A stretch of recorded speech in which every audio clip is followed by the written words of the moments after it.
Okay, so we're just rolling some Anticon blanket out here on the roof.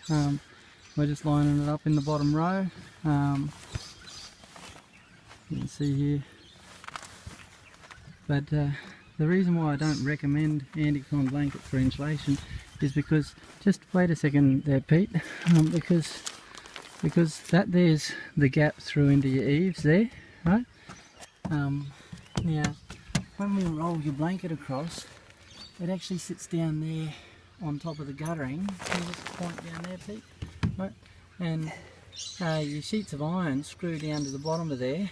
Now normally you have a bit of an air gap on the bottom of the iron there, and so the roof can draw air through that gap all the way around the roof and breathe, but the Anticon blanket actually blocks that gap up. Now we're installing this blanket like that for a fire prevention